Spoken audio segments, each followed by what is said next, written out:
L'avvocato Attaguile. Care amiche e cari amici, mi dispiace deludere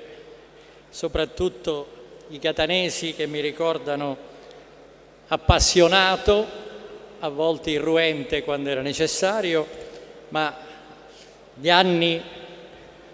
dell'Europa, di Bruxelles, mi hanno riciclato da tecnico e quindi parlerò brevemente, pacatamente, quasi leggendo, perché credo che i concetti che ci dobbiamo scambiare sono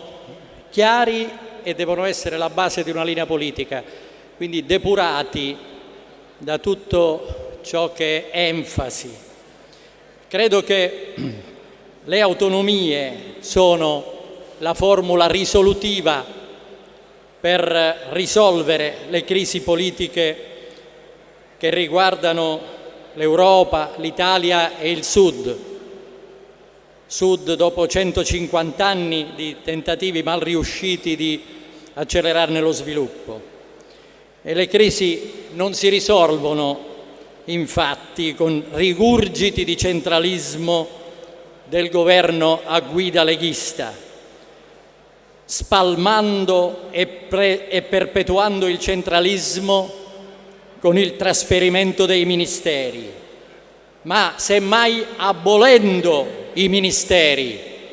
e trasferendo i loro poteri e le loro risorse alle regioni e alle comunità locali, affinché si riparta dal territorio sia in politica che in economia.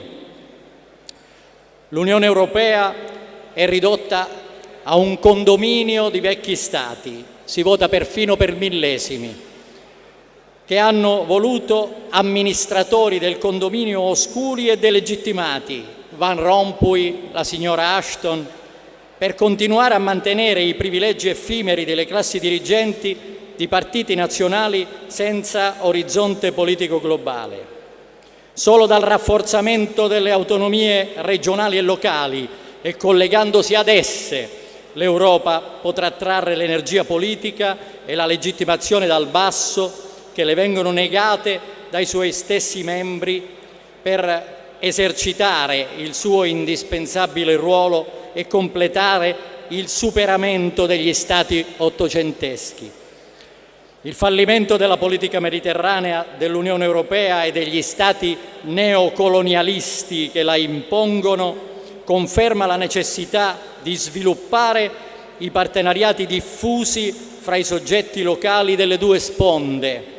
come alternativa profonda e duratura ai grandi affari di governi e macroimprese che hanno all'uopo creato e sostenuto i dittatori cacciati dal nuovo attore, il popolo, la società civile, sui quali occorre invece puntare. Il Sud e la Sicilia hanno un grande ruolo in questo scenario, se si affrancano dalla dipendenza dal Nord